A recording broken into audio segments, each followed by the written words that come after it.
حضرت عمر فاروق رضی اللہ تعالی عنہ کی شہادت کے بعد حضرت عثمان غنی رضی اللہ تعالی عنہ خلیفہ مقرر ہوئے.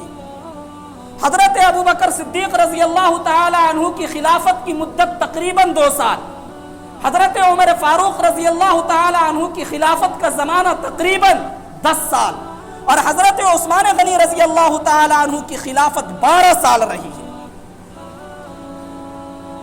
12 سال تک حضرت عثمان غنی رضی اللہ تعالی عنہ خلیفہ رہے، مسلمانوں کے امیر المؤمنین رہے، اور انہوں نے اپنی ذکاوت، ذہانت، سمجھداری، حکمت عملی سے امور سلطنت کو اور خلافت کے انتظام کو بڑے شاندار انداز میں چلانے کی کوشش کی. حضرت عمر فاروق رضی اللہ تعالی عنہ کے دور میں جو فتوحات کا سلسلہ شروع ہوا تھا، حضرت عثمان غنی رضی اللہ تعالی عنہ نے اپنے دور خلافت میں اسے جاری رکھا. مسلمانوں کی ترقی اور سربلندی کا جو ایک سلسلہ شروع ہوا تھا، اپنی دور خلافت میں انہوں نے اسے جاری رکھا. چنانچہ بہت سے ممالک ان کی دور خلافت میں، ان کے زمانے میں فتح ہوئے. آذربائیجان، آرمینیا، اسکندریہ، طرابلس، اسی طرح فارس اور روم کے بہت سے شہر حضرت عثمان غنی رضی اللہ تعالی عنہ کے زمانے میں فتح ہوئے. اندلس حضرت عثمان غنی رضی اللہ تعالی عنہ کے زمانے میں فتح ہوا اور اسلامی مملکت میں اسے شامل کر لیا گیا. دن بدن مسلمانوں کی خلافت کا رقبہ اور ان کی زمین بڑھتی جا رہی تھی، مالی حالت اچھی سے اچھی ہوتی جا رہی تھی، مالی اعتبار سے مسلمان مضبوط سے مضبوط تر ہو رہے تھے. یہود جو مسلمانوں کے پہلے دن سے دشمن ہیں، جنہیں اسلام اور مسلمانوں سے رنجش ہے، حسد ہے، جلن ہے، مسلمانوں کی اس ترقی کو وہ کہاں برداشت کر سکتے تھے؟ جل گئے، بھن گئے، اسلام اور مسلمانوں کے خلاف سازشیں کرنے لگے، زبردست سازش. اور ان کا منصوبہ اور ان کی پلاننگ یہ تھی کہ خلیفہ وقت امیر المؤمنین حضرت عثمان غنی رضی اللہ تعالی عنہ کو یا تو شہید کر دیا جائے یا انہیں خلافت سے ہٹا دیا جائے. انہوں نے ایک لمبی پلاننگ کی. یہ کہہ لیجئے کہ انہوں نے ایک سیریل تیار کی اور اس سیریل کا ہیرو عبداللہ ابن سبا کو بنایا. عبداللہ ابن سبا یہودی تھا، یہ ہیرو بنا. سازش دیکھیے، اس انسان نے اسلام کو قبول کیا، اسلام کا لبادہ اوڑھا، اور یہی نہیں کہ عبداللہ ابن سبا صرف مسلمان بنا، بلکہ اس نے زہد کا، تقوی کا، بزرگی کا، پرہیزگاری کا لبادہ اوڑھا. ایک وقت کی نماز اس کی قضا نہیں ہوتی تھی، ہر وقت زبان پر اللہ اللہ کا ذکر رہتا تھا، لوگوں کو نیکیوں کی تاکید کرتا تھا. یہاں تک کہ عبداللہ ابن سبا نے عام مسلمانوں کے دلوں میں اپنے لیے جگہ بنا لی. لوگوں کو اچھائیوں کی نصیحت کرتا، برائیوں سے روکتا.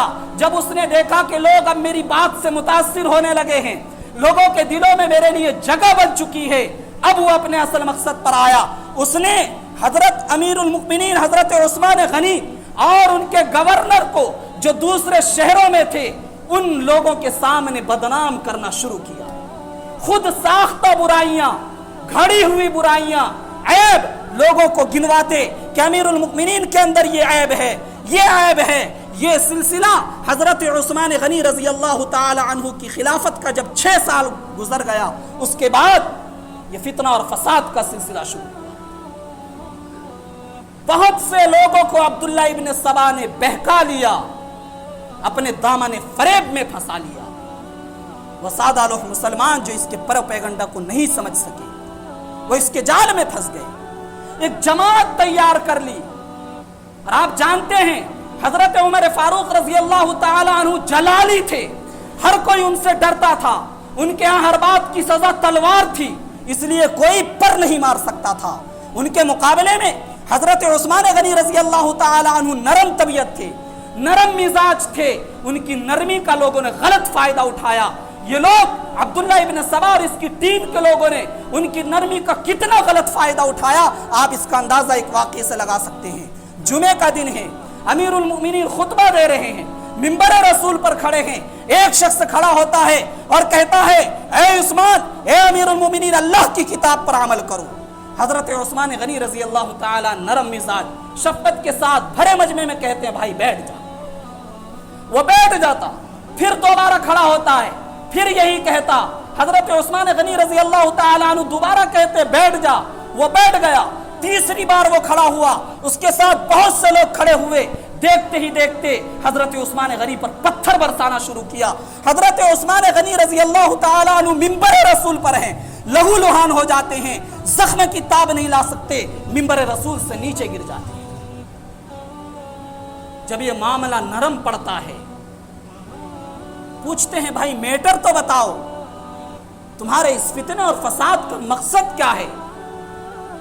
وہ لوگ کہتے ہیں یہ لوگ جو فساد کرنے والے تھے، ان میں زیادہ تر تعداد لوگوں کی مصریوں کی، کوفہ اور بصرہ میں رہنے والے لوگوں کی تھی۔ یہ لوگ کہتے ہیں کہ کوفہ کے گورنر سعید ابن زید ہمیں پسند نہیں، ہم یہ چاہتے ہیں کہ ہمارے گورنر کو بدل دیا جائے، انہیں معزول کیا جائے، ہٹایا جائے۔ حضرت عثمان غنی رضی اللہ تعالی عنہ نے کہا کہ یہ بات تو تم سنجیدگی سے بھی کہہ سکتے تھے، پتھر برسانے کی کیا ضرورت تھی؟ خیر، حضرت عثمان غنی رضی اللہ تعالی عنہ کی رحم دلی کو دیکھیے، انہیں معاف کر دیا اور کوفہ کے گورنر سعید ابن زید کو معزول کیا۔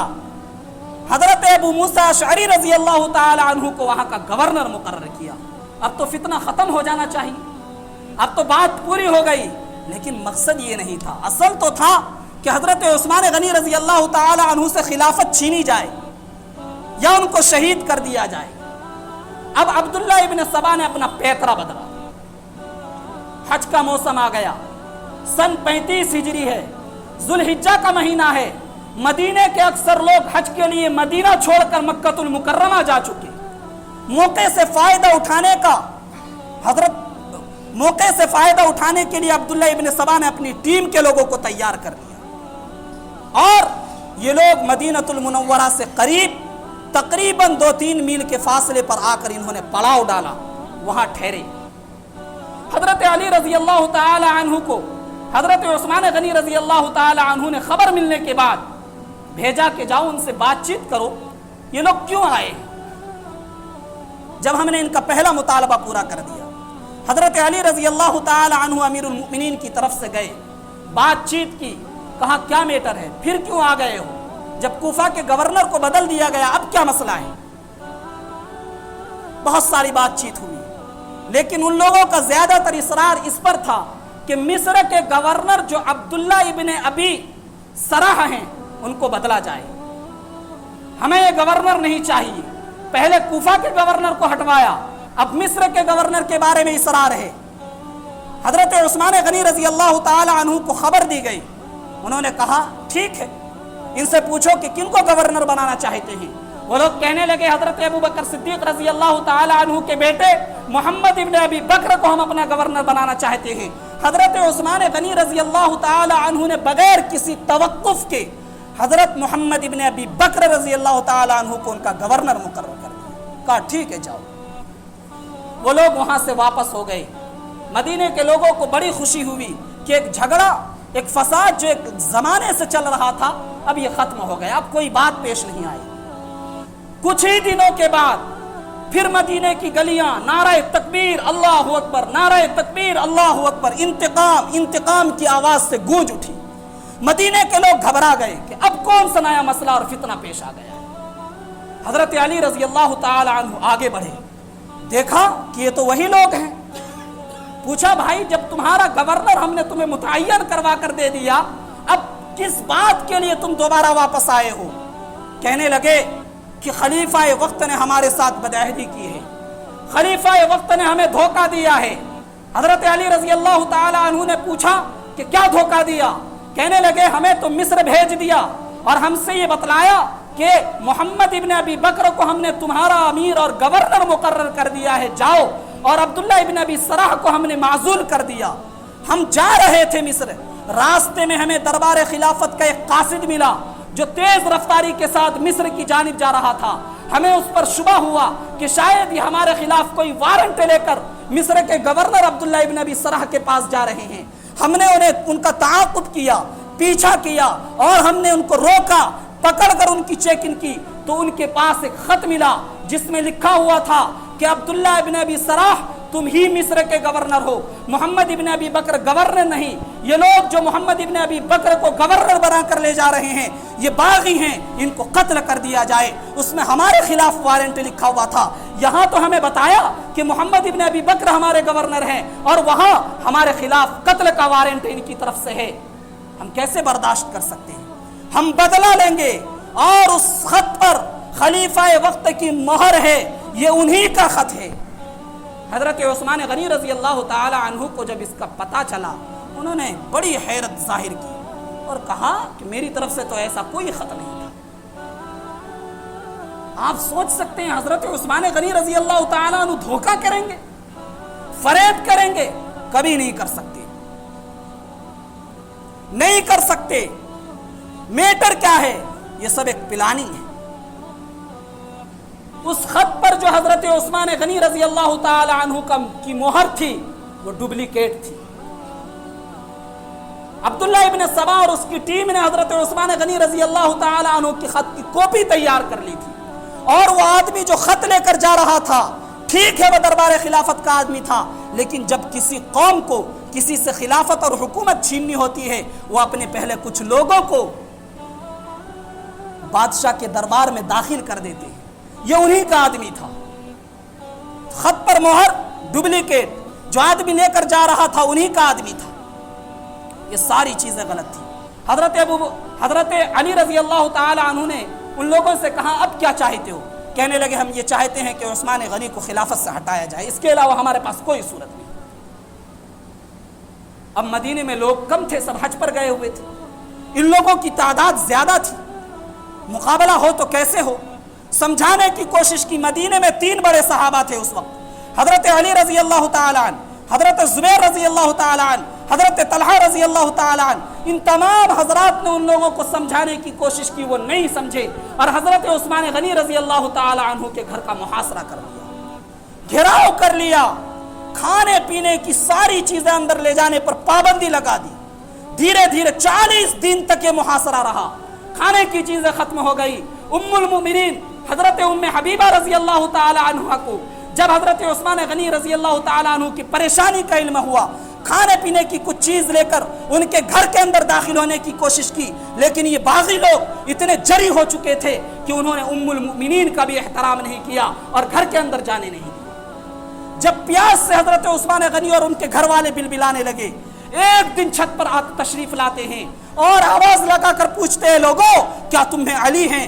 جواب ملتا ہے ہمارے درمیان علی نہیں ہے۔ کہتے ہیں جاؤ علی سے کہہ دینا کم سے کم ہم پیاسوں کے لیے کچھ پانی تو بھیج دیں۔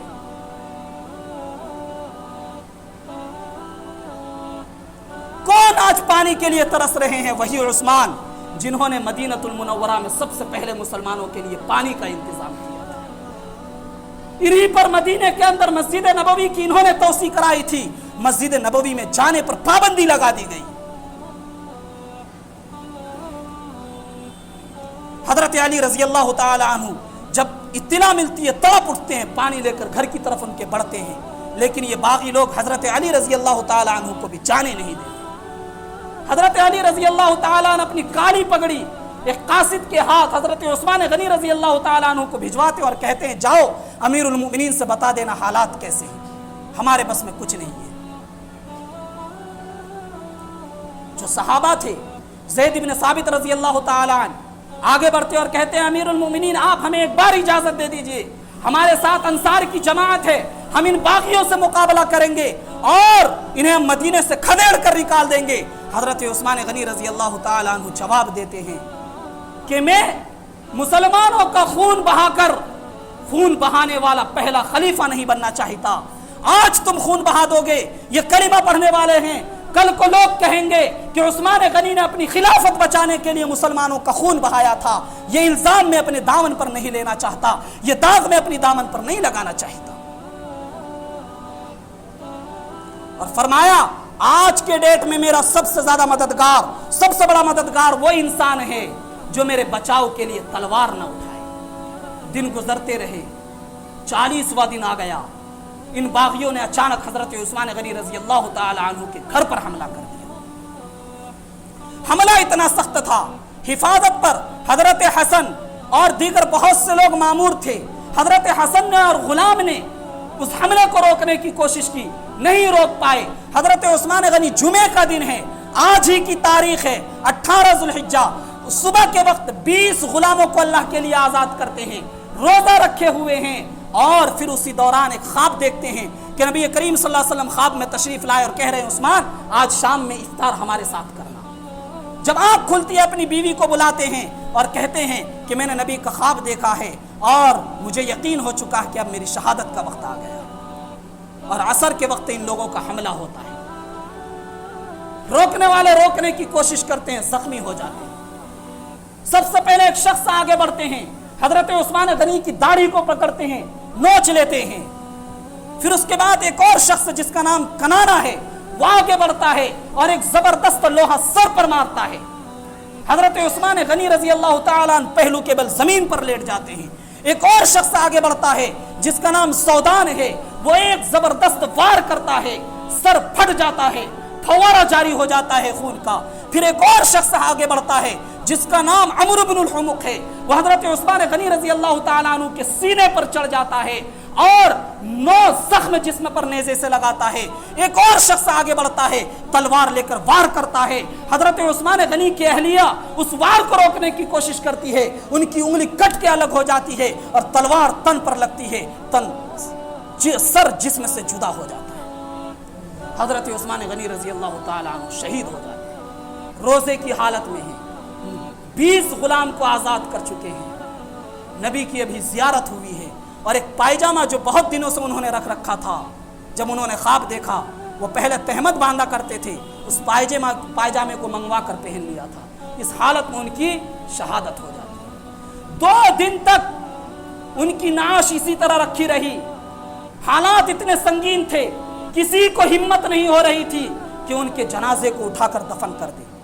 جب اتوار کا دن آیا تو کچھ لوگوں نے اپنی جان ہتھیلی پر لے کر شام کے وقت میں رات میں حضرت عثمان غنی رضی اللہ تعالی عنہ کا جنازہ اٹھایا اور جنت البقیع میں لے جا کر انہیں دفن کیا۔ یہ خلیفہ وقت کے ساتھ ہوا ہے۔ اسلام کی تاریخ ہمیں پڑھنی چاہیے کہ کیسی کیسی قربانیاں لوگوں نے دی ہے۔ یہ ساری کی ساری یہودیوں کی سازش تھی، یہ ان کا پروپیگنڈا تھا۔ مسئلہ یہ تھا کہ صرف اسلام کی ترقی کو روکا جائے، ورنہ یہ مسلمان ساری دنیا کو فتح کر لیں گے اگر یہ خلیفہ زندہ رہے۔ تو ہمیں یہ پہچاننے کی ضرورت ہے کہ کون ہمارا دوست ہے، کون ہمارا دشمن ہے۔ اللہ تعالی ہم سب کو صحیح سمجھ عطا فرمائے، آمین۔